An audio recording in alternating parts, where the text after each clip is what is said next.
Hello and welcome to the Sovereign CEO podcast. I'm your host, Jessica Ann, and I'm joined by Sonya Highfield, Akashic Records reader and business strategist. Today, we're kicking off a new series of conversations decoding how different energetic identities are designed to lead, create wealth, create influence, and build business in alignment with their designs. Today, we are looking at the 5-1 profile, and throughout this series, we will be going through all of the profiles. Today, I'm joined by Sonya Highfield, who is a 5-1 generator and someone who perfectly embodies the archetype of the fifth line. The fifth line is here to be a messenger.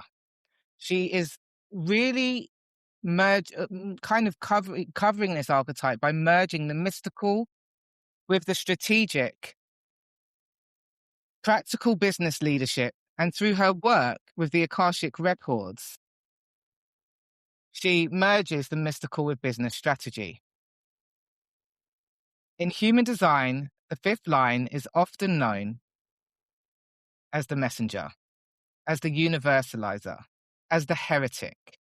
And it doesn't mean that they're here to be rebellious, but what it does mean is that they're here to bring something unique to the collective. Someone who is here to bring a message to the collective, and someone who is here to translate complexity into something that people can actually use, live, and integrate.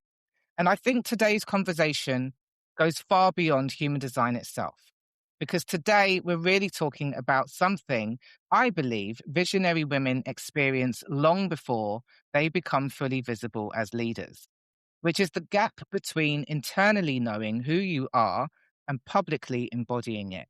Because there is a huge difference between having gifts privately and stabilizing those gifts publicly. And I think so many women are walking around with profound wisdom, intuitive intelligence, leadership capacity, transformational work inside of them, while simultaneously navigating visibility fears, projection, no matter what profile you are, family identity, nervous system safety, and the emotional reality of being deeply seen. So today we are exploring the psychology and energetics of influence through the lens of the fifth line in human design. So, hi. Hi, I am so excited to be here. That intro was amazing. It's probably on the long side, but I wanted to cover it all. So would I call you an Akashic record reader? Is that what we would call you? And a business strategist? Yeah, the title I've given myself that I've been going by for some years now is wealth expansion coach. Kind of like in parentheses, intuitive business and mindset and soul guidance. So yeah, it's a little bit of everything. And I often will use the term like soul guidance or like soul channel um, rather than putting Akashic in my title because I just find people still don't know what that is. So I ease them into it. Mm. So who is your typical client? Who is the typical client that comes to you and how do they find you? My clients are really creative women.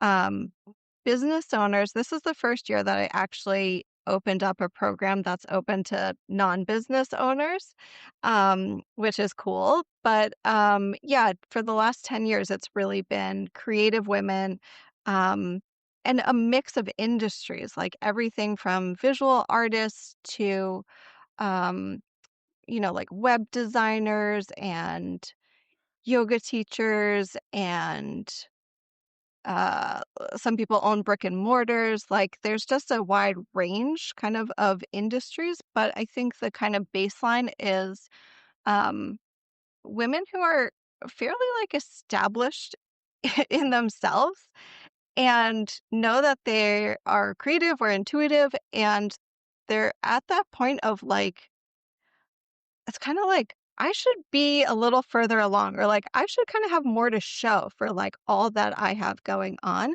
And so a lot of times that's kind of like the moment where people are coming to me is like, I've been doing this thing.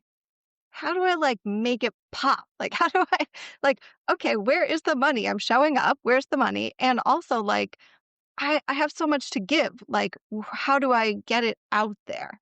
How do I make it all flow together? Mm. So are you saying the main problem that they're coming to you for is strategy on w- how to create wider impact?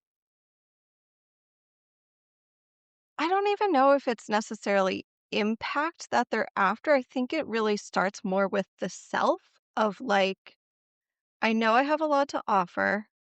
I don't want to be operating in like this over giving, not receiving enough mode. Mm. And a lot of them are like, yes, creative brains, neurospicy brains, ADHDers. And so before I even knew I had ADHD, I was like using different tricks and tools for my business. And so it's really about like helping them construct a business that works for them, that supports the life that they want to have. And Mm. we kind of do that through like the soul alignment and then the strategic pieces of like, yeah, like what business model makes sense for you, what marketing makes sense for you, what pricing makes sense for you, and all along working with the internal dialogue, because a lot of times that's really like the biggest um sticking point for them is kind of like getting over the internal mental hurdle of like, yes, you can have a business that's functional and not be in burnout and hating it and have like a happy, healthy life alongside of it. What do you think the root cause is of the misalignment then, that the majority of women or business owners are coming to you? So when you say soul alignment, I think what I'm trying to hit on is you talk about soul alignment, and this is close to my heart because it's very similar to what I do with human design. So for me, this is about soul alignment and energetic alignment. For you, when you say that, what is it, how does it show up when someone's not aligned with their soul in their business? I think I would say actually it's not that people aren't aligned with their soul, it's that they're doubting this Mm, is what I'm supposed to be doing. beautiful. Right? Because everyone's version and path to success and to like fulfillment looks different. And so, really, it's about just kind of bringing that like affirmation of like, yes, you are on the right path, and listening to your intuition is literally the most strategic thing you could do. Yes, yes, yes. And so, okay, this was something I was going to build on later because I want to really come back to the first question that we spoke about before our session, which is around projection, around being a fifth line and leadership. There's two things I want to actually ask that to go back to what you said or how we started. When I said how do people find you? Because this is a fifth line thing I'm interested in Mm. probing. How do they find you? How do people come across Sonya Highfield? A lot of it is kind of my local networking. Mm-hmm. I've always been big into that. My first business was all word of mouth, local stuff. So, like, that was a natural thing for me to keep evolving, connecting with people locally. And then I have been chronically online for the last decade. So I had a Facebook group, like a free Facebook group, for a long time that people would find me through. I recently had my first client from Threads. I love Threads. I've been on a ton of podcasts. I've done a lot of summits. I've spoken at conferences. So, like, I have honestly been showing up a lot in all of the places. And I would say the two main ways are Facebook and local networking. Like, those have been kind of my Okay. main sources. Yeah, just because the fifth line is naturally magnetic. So the fifth line is attractive. The fifth line is here really for global influence, out of all of the lines, I mean the sixth line as well, but global impact and leadership. So you're here for practical solutions, which is why, and also bringing or merging sometimes fringe ideas and Yeah. bringing it to the mainstream. So the fifth line sometimes can have attention without even doing it, which is what I was wondering if this is something you resonate with or not, or maybe it's different for you. Yeah, I don't know that I feel like I've put in the effort and energy to be visible, but it hasn't Mhm. been hard for me. Yeah. Like, it's been something I very much enjoyed, and so I think a lot of people feel like it takes a lot of effort to, like, show Mhm. up and be visible, and that for me has never been the challenge, and I think a key piece for me too is that when I started this business, I did not set out to be a coach. That was not on my radar at all. I really was feeling the call to speak. And so Mhm. that was what I started doing was speaking, like, at local universities and different, like, artist groups and networking, and, like, that's how I started, getting hired to speak at conferences. So I really, like, just went all in on speaking, and that really forced me to, like, whatever your issues are with being visible, like, now we're dealing with them.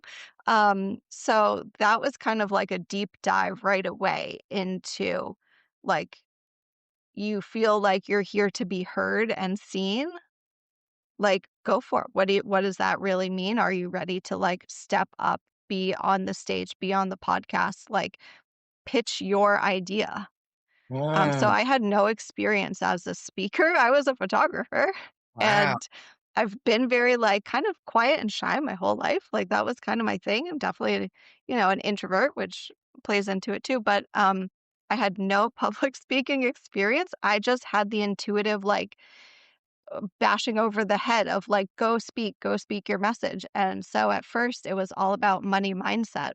And I was like, I have this idea. I know I can help people. And so I just really was like shamelessly like courageous and like, I'm gonna pitch to the conferences. I'm gonna ask for the money, like, and do the thing. And I did. I started getting hired and it was a little crazy.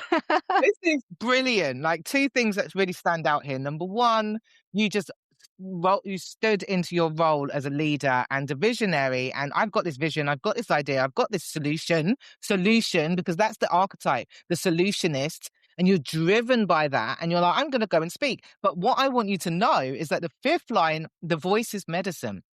Yeah. So the 5th line carries the message through the voice. So the fact that and intuition is your big, your strategy, Yeah. you followed it. And I just want to, because lots of people feel boxed in by human design.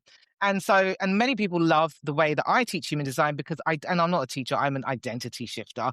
Really, we use human design as a tool, but human design, here's my philosophy on human design. Human design was taught by a 5th line. He was a 5-1, Ra. He channeled the system and he brought it to a world and he universalized. So he was the messenger. Like, so human design was his thing to bring to the collective his solution for many problems that we were facing. And he he was teaching or bringing this system to a world 30, 40 years ago where many people weren't having connection to higher consciousness, where the masses I'm talking about weren't really connected, were quite disconnected from their souls, from their individuation. So he was teaching how to connect with your decision-making strategy so that you could get into alignment and follow the path of your soul.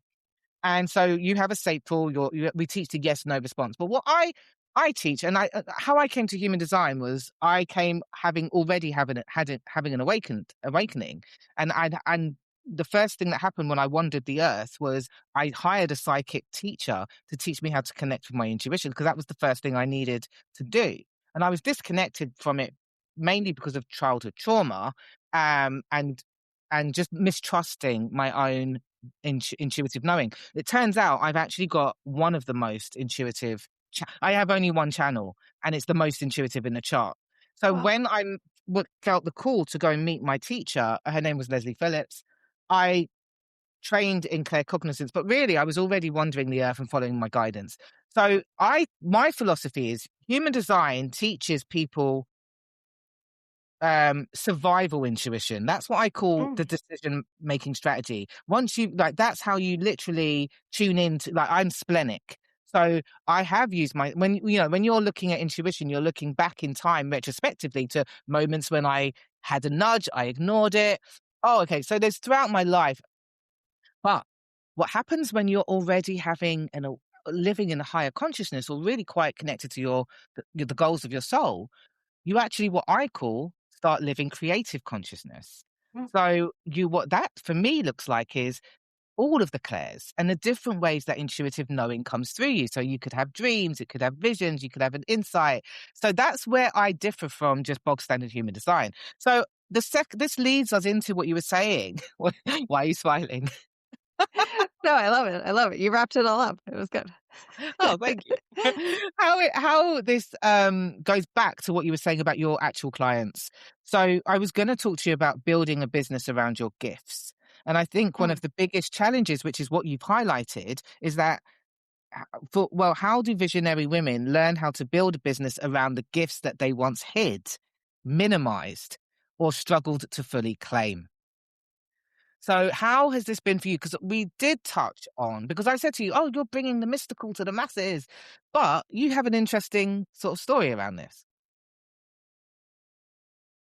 Yeah, I think the thing is that it's really always multi-layered. And so I, for one, am always about taking the holistic approach to things. And so that's why, like, even though I work with the Akashic Records, I actually usually bring in other tools like astrology and human design and other things to help people understand and embrace themselves and Mm. embrace those gifts. Because, like I said, a lot of times people feel like, I think I'm on the right path. I think I'm doing what I'm supposed to be doing. But the other part of being a human is that this is not linear, right? Like we have journeys to go on. We have lessons to learn. We have skills to build. We have wisdom to develop. And so a lot of times people be like, I think I'm going this way. And sometimes when I'm like channeling through for them, I'll bring things through that I'm like, but this is not for right now. It's for later. This is maybe going to come into play, but it's not right now. You need to like go on this journey first.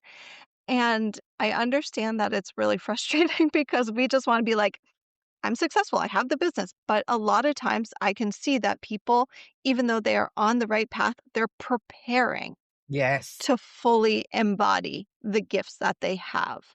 They're preparing to be successful and hold the success, right? Yes. And so, um, it's multi-layered, and sometimes we have to work through some trauma, and sometimes we have to work through some, like, lineage challenges. Sometimes we have to work through, um, things that are very present right now in terms of, like, getting their business kind of you know, up to grade, right? With, like, the level of brilliance that they can be. And so, yeah, when I work with people, it's never like we're just doing this one thing and then you do one strategy and like absolutely not. We're going to approach it in a dynamic way because we're all dynamic beings. And I think that's also a lot of times when people are getting their businesses going, they're like, okay, here's the blueprint someone else taught me. Here's the strategy someone else gave me. I'm supposed to just do these 5 steps and then it's supposed to work. And Um, like, sorry, my lovely chickens, that's not how it works, right? Like we have to approach ourselves with that 360 view. yes. And so bringing in these different kinds of tools that really can just like reaffirm and show you from a different way and talk in a different language so that you're like, okay, yes, I fully embrace who I am. I'm using my tools to show up as the person that I feel called to be. I'm also like accepting where I am on the journey. Mm, Like I have certain visions for myself that I'm like, that's going to happen someday.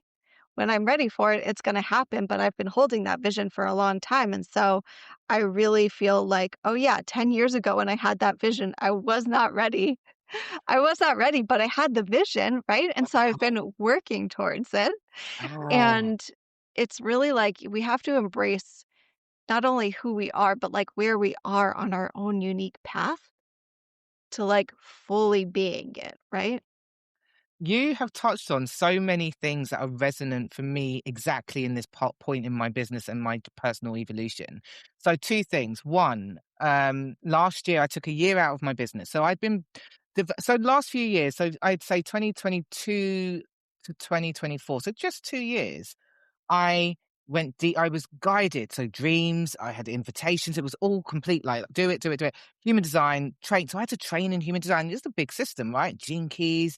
I trained in many different modalities. And I was an English teacher in my previous life, as in my real previous life, not my past life. This one. And so I did when I wandered the earth and gave away everything, I had zero, like not a lot of resources. So I had to study marketing. I invested in a couple of courses and a couple of coaches, but none of them could teach me all of it, like all the things I needed. So when I learned about like, oh, here's just put an offer out, call your 5 friends, and like Yeah. and I'm a one line. So I was like, this is not, I don't know how, this is not copy, this is not content, this is not the strategy. So I had to go and really go deep into messaging, marketing. And so I was like, hang on a minute, this is actually, I've been teaching people to communicate for years, like language. And so I started to build, use my skills and build these tools out. And so I was like, and branding and really pulling out somebody's gift. So it all came to me. And I was like, Mm. I'm going to focus on projectors. So I built the Projector Success Hub. It was all like, it just went boom, boom, boom and worked. And, but then there was a lot going on within me. When I had my awakening, I'd come from being working from a very distorted masculine template. So I was Mm. working 70 to 100 hours a week. I was taking stimulants because I was a projector, but I was living the generator life.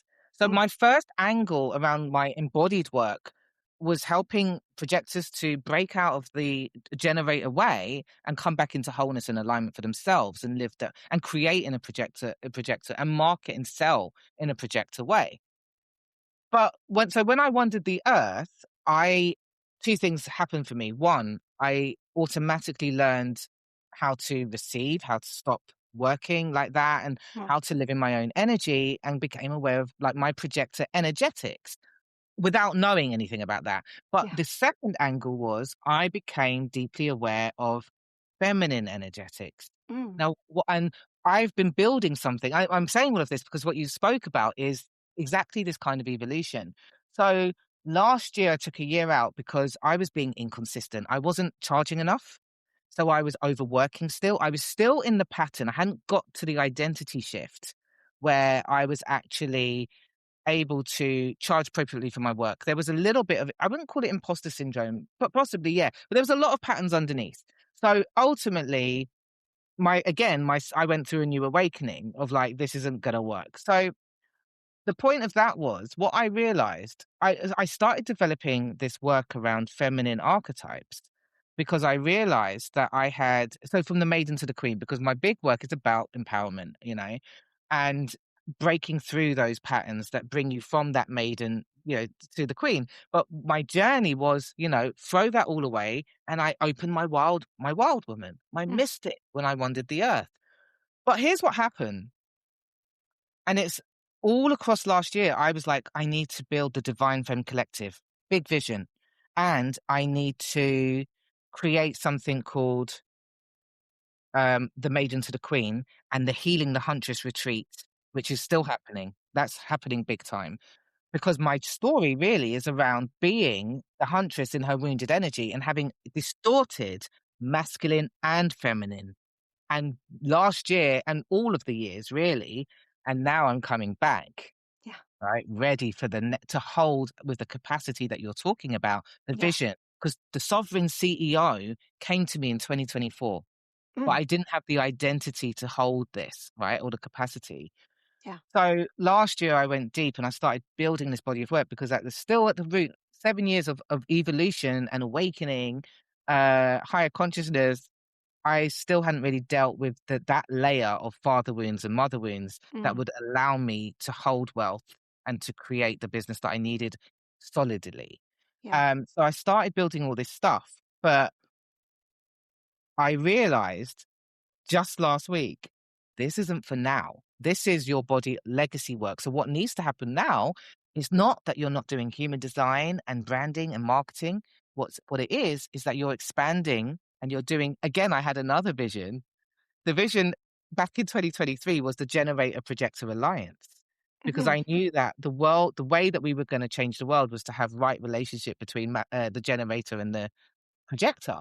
So I rebranded and I took the Sovereign CEO from 2024. I rebranded the Projector Success Hub yesterday to the Sovereign CEO, and I've started bringing in the generators and the Mani Gens.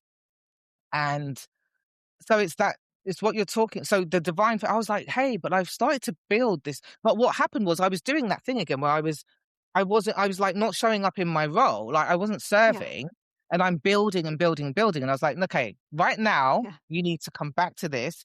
Your immediate thing needs to be serving people in this way.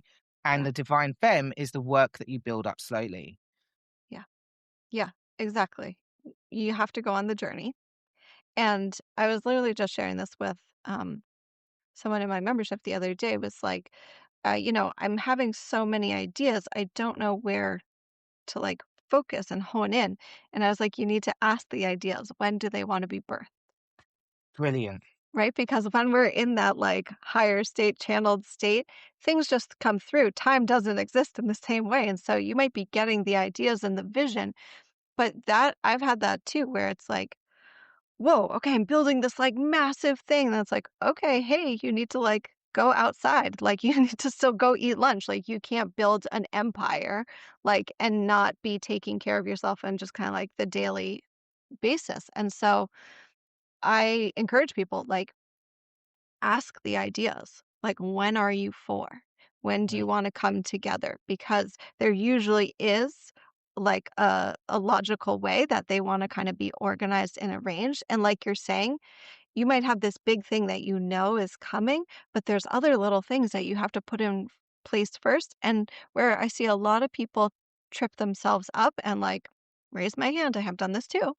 It's like, here's this mega thing that I built. It's like, girl, you haven't been talking to anyone. Like, you haven't been showing up. Like, you've not been Exactly. building the audience. You've not been cluing them into like what's going on. Like, how are you helping? You can't just like show up one day and be like, I have a castle.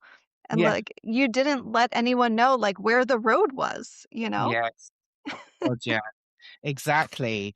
Um, so let's go back then, because we were talking like so we spoke. Okay, so the fifth line. Let's talk about this. So the Yeah. fifth line is a line that people look at as if you have the answer. This is the traditional way of looking at the fifth line. You can save, help, or lead us. You're different. You can solve this, which creates leadership opportunities, but can also create unrealistic expectations, misunderstanding, or even pressure. How have you experienced the fifth line projection, if at all? Yeah, it's interesting. Like, I've always been the person that people come to for Mhm. help and advice. Um, but I was thinking about this kind of like ahead of our talk.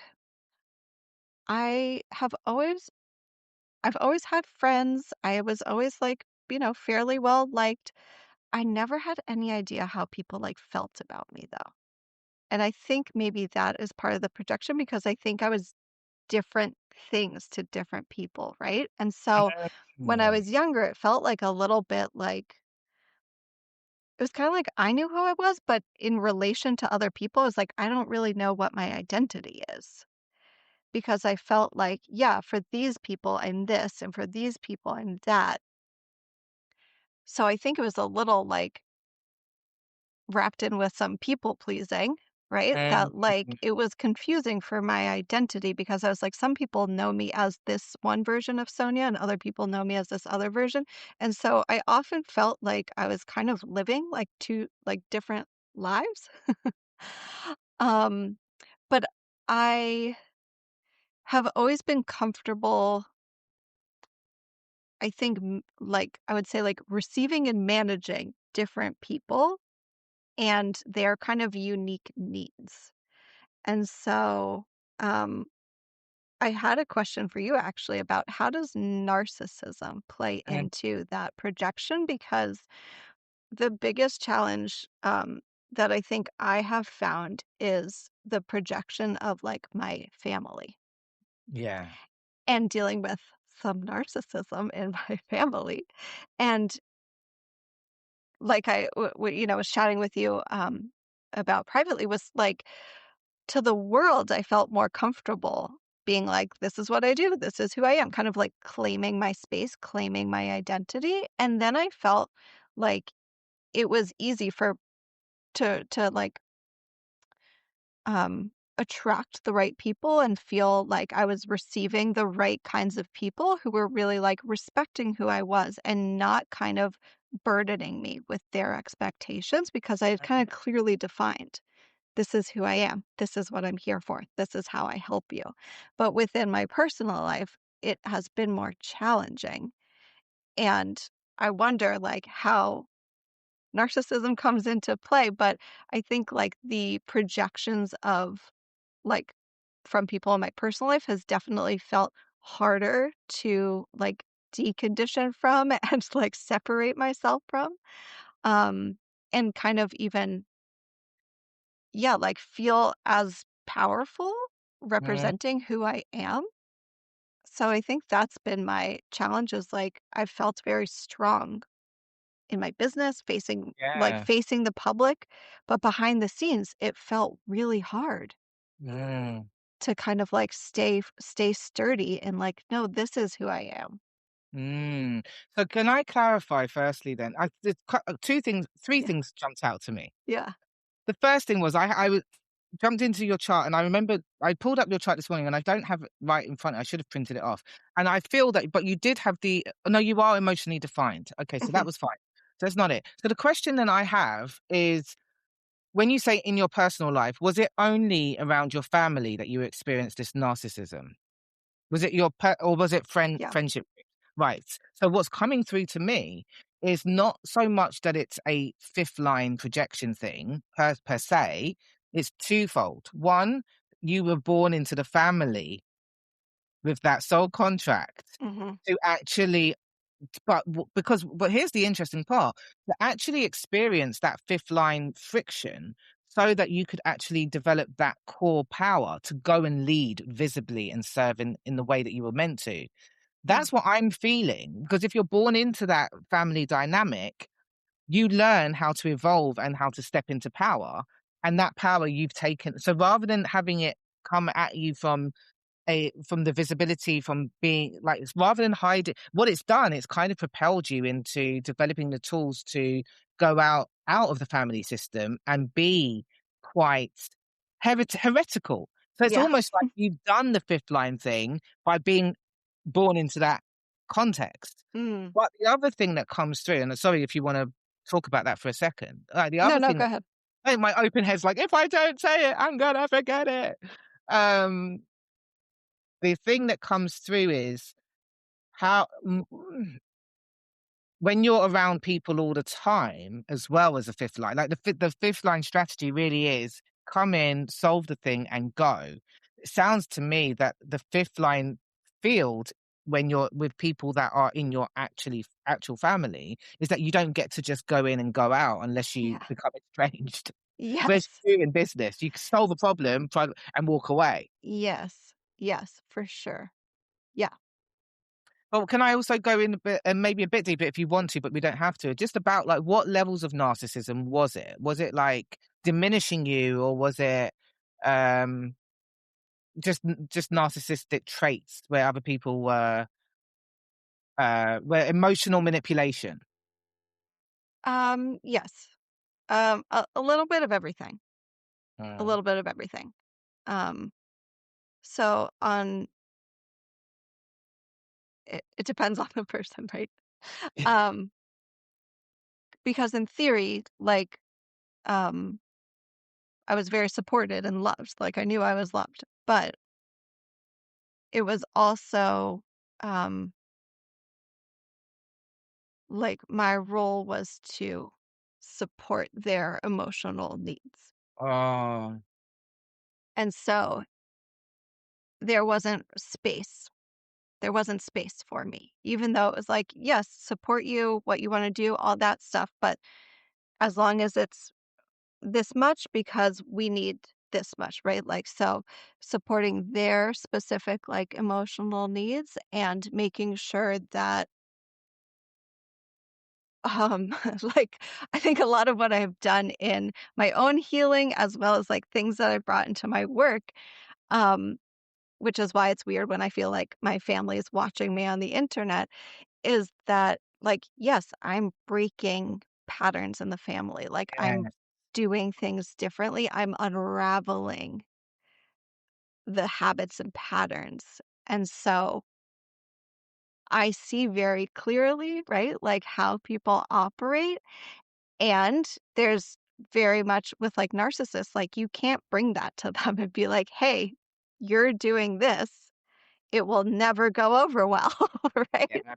So, yeah, it's very interesting kind of like navigating that. But I think on the flip side, like you're saying, when I bring that to the world of this very like intuitive way of understanding how people operate and how they can actually better operate, people really appreciate that. People appreciate that I can see, like I always like to say, like I listen between the lines. So when people are telling me X, Y, and Z, I'm like, okay, I know you're talking about that, but this is what I wanna ask you, and I have that way of, like, boom, getting in to really, like, here's the important thing to talk about, and here's the pattern that is actually, like, causing the issue, even though you're saying it's this.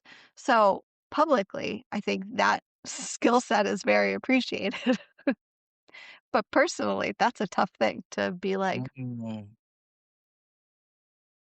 you know, And the way that here's what you're I'm doing." describing it as well does sound, yeah, because narcissism is one thing, it's very difficult, but it does sound like it is that expectation that they're expecting you to fulfill a role for them Mhm. and put it, and so that's what I hear in there. I forgot. I just looked down at this. So guess what? Look at this. I didn't even mean to talk about this, but the fifth line unconsciously carries the savior archetype. So Mm, whether you actually you're broadcasting, and that's why I think the fifth line evolutionary pathway is actually the one to be able to look at the mirror, like not saying that, to mirror back to people what mm, their shadow is or what their expectation is or what their pattern is. So yeah, this can create, so the actual aura, the energetic field of the fifth line unconsciously broadcasts this idea that I can fix you, I can help you, which can create overfunctioning, overgiving, burnout, yeah. rescuing dynamics, pressure to always have the answers, and then emotional exhaustion. And I think this kind of is cool because when I first met you, I don't know when it was it 2022? I have no idea. You came and delivered a really powerful masterclass, which was build your business from without burnout. Mhm. And I guess that came from embodied wisdom, Yeah, which yeah. is, yeah. Okay. So And there was one thing I was gonna just say. Oh, I know. In my contracts, in my coaching contracts, I literally have a line that says, "I will not have all the answers." ah, love that. Fifth lines, take that on board. Like, because that's the thing when you're, and fifth lines are my fractal. So see, these bodies of work, and I'm just like, I have 11, gate 11, Jinky 11 in my pearl. Do you know Do you work with Jinkies as Mhm. well? Right. So I love Jinkies is like Yeah. next level. So Jinkies, I have Jinky 11, which is the visionary in human design. It's the ideas factory. This is, you get such big ideas and visions. Yeah. And I went really deep. So, I've got the right angle cross of penetration as my Mm. incarnation cross. So it's like I went very, very, I go into deep into things like, and things that are probably, um, things that people don't often go into. So it's like the thing. So how I really went deep in the marketing, like the thing that I was called to was fractals. So the idea of fractal is we have, and you'll probably resonate with this, but we all have soul clients. So people that our souls are actually here to serve, right? Mm. So the fractals, when we talk about, it's how I've developed this philosophy called the sacred geometry of business. Because in our human design chart, from our nodal pathway, we get to see who our fractals are in its specific profile. So mine are Mm. fives and ones. Ah, So we are fractals. And in Gene Keys, a fractal is like this idea that we all came as crystals of consciousness and we mm, all split into fragments. And each of the parts, as we evolve and grow in our own journey, that's why when you move through the activation sequence, the Venus sequence, you open your heart, you stop leading from your inner child wounds, you're able to have emotional intelligence, all the things.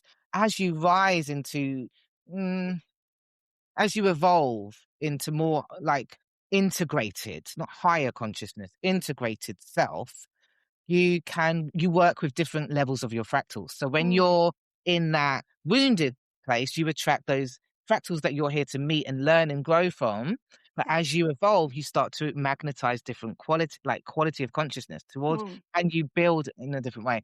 So I developed something called the fractal first formula, which is working looking at who your actual ideal client is on a energetic level. mm, So that when you write your copy and your content, you're actually so like I know my clients are literally on a cellular level going to feel called to me when I'm talking about leadership, or if I'm talking about visibility, or if I'm talking about projection, because it's in their soul. It's like a little mm. like what do you call that? A siren, like an Yeah, energetic siren. yeah, Same with the one lines. I'm a one line, thankfully, and you're a one line. So one lines need to know the underneath. So when I present something that is like depth and you can feel it and you know that there's a clear structure and it like doesn't, there's no fluff. I hate to use ChatGPT language, yeah, with like bluff, but it's not surface level. When you're presenting something that has a clear system, or you might talk through case studies. yeah. Like, so that's the idea of like really understanding the fractal. But why was Mm. I bringing up the fractal? What were you talking about?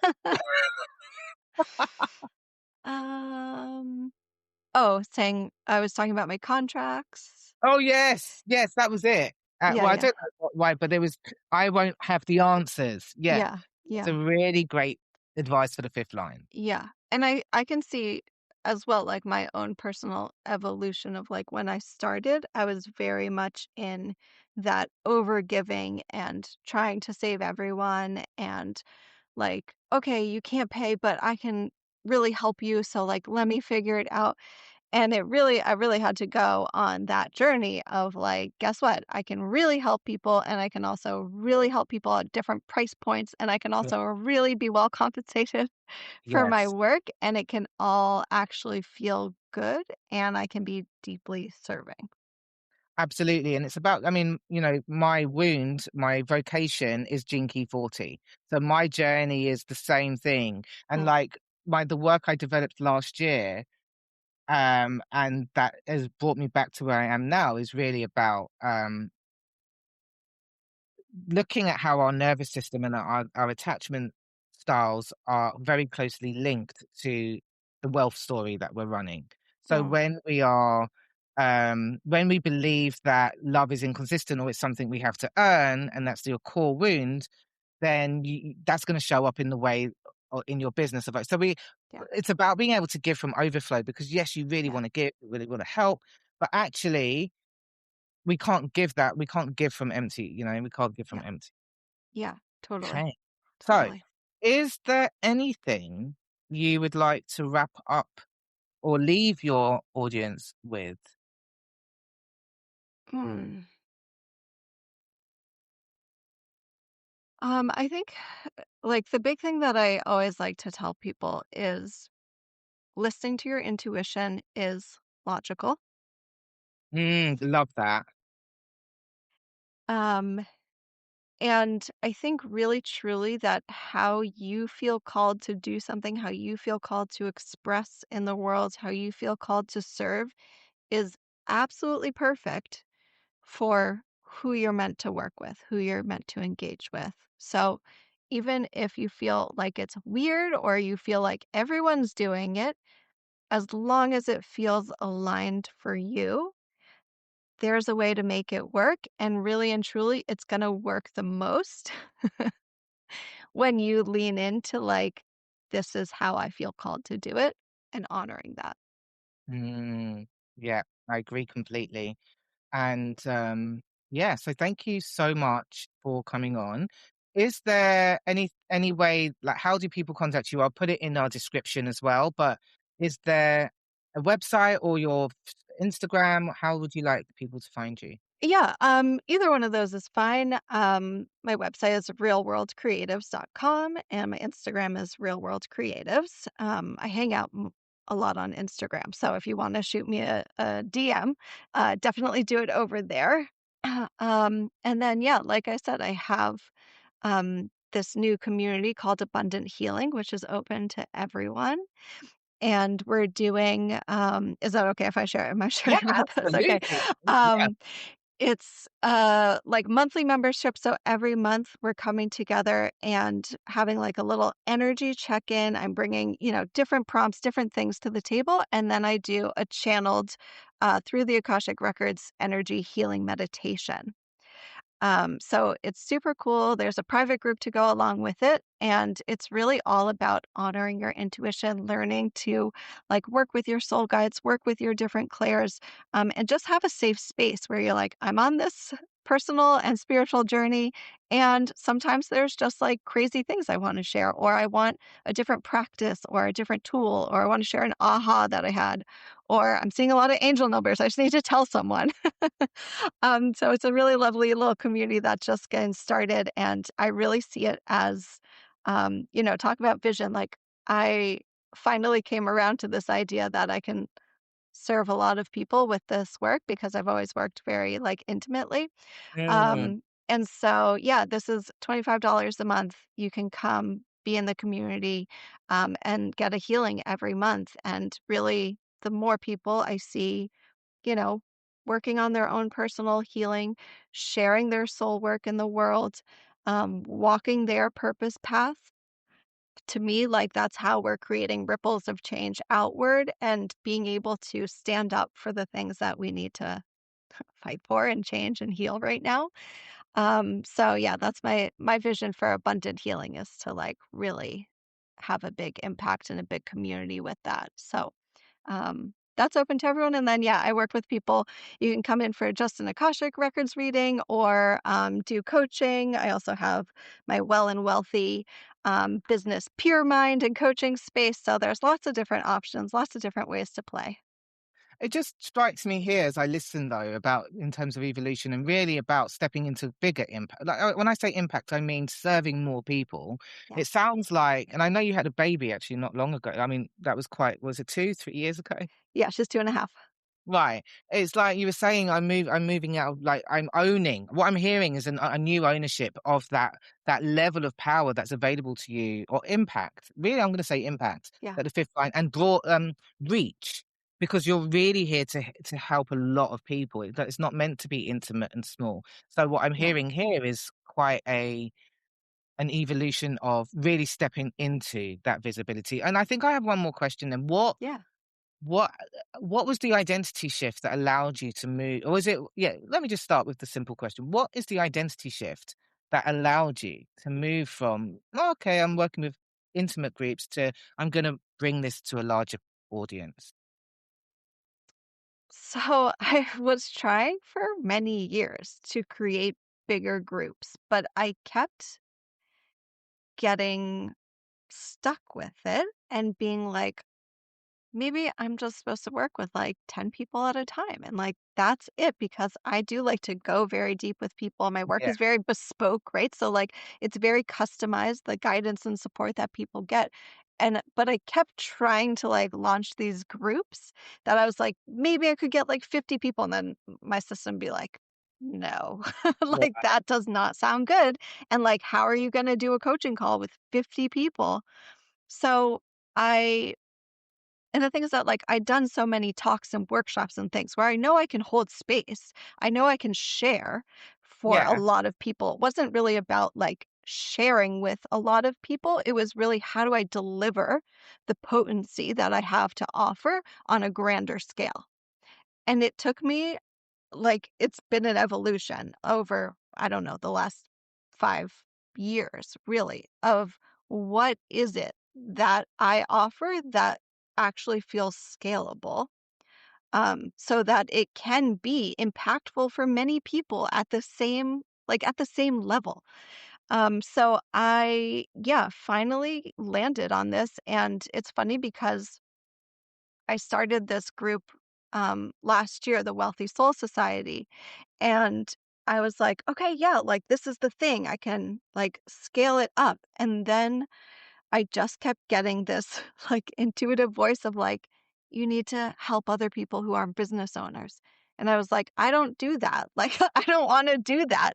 But, uh, I'd also been doing a lot more events, locally and online as well to do Akashic readings for all different kinds of people.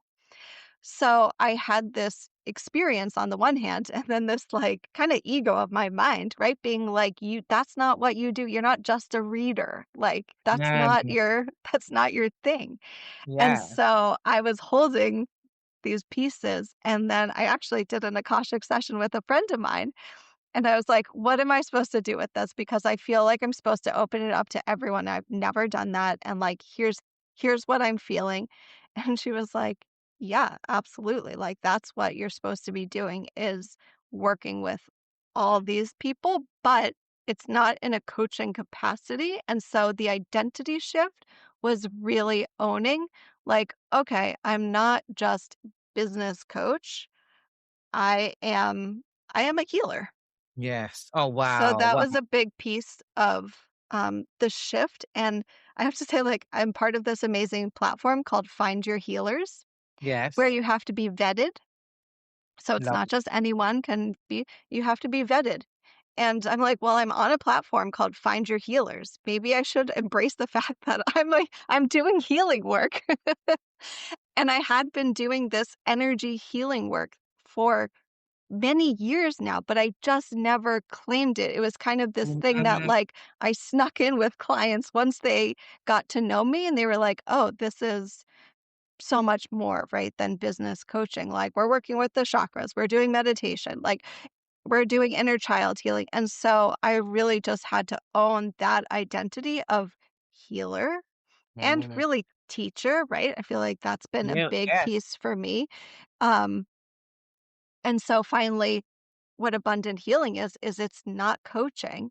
It's really healing and guidance and teaching and support, but not in like a business capacity. So, Well, this is beautiful. I mean, this is like, it really is the highest expression of the fifth line. It's thank bringing you. those practical solutions, simplifying complex metaphysical ideas that are really important because that's the like kind of the core of my own work as well. It's the Align Business Accelerator is and the work that I do in any of the work that I'm doing in the Sovereign CEO, it's deep integration. It's inner work for it's not inner work, let's not call it that. It's internal calibration. It's the only way I can describe it of coherence. It's Mm, bringing someone into internal coherence on an energetic, on a somatic, on an intellectual, on a subconscious level, so that and what I call it kind of business from the inside out. mhm. And that's what I'm hearing from you as well. And I love that you're I just think this is gonna be super, super powerful for anybody who feels called to any fractals out there that feel that Yeah. resonance, follow your intuition and the nudge. So, thank you so much for for coming in today.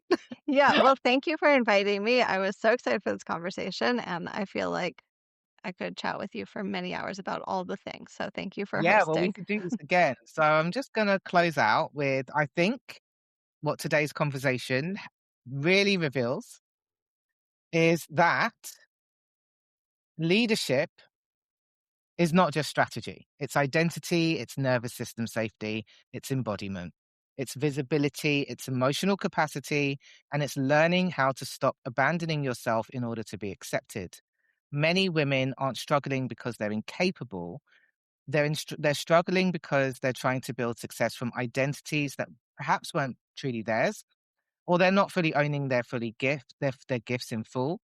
And this is the work that we do in Aligned by Design, helping visionary women to lead and calibrate and communicate in alignment with their energetic success. And Sonya, thank you so much for being here, being such, giving us such access to your insights and being on the Sovereign CEO podcast. Thank you so much. It's been my pleasure. Okay.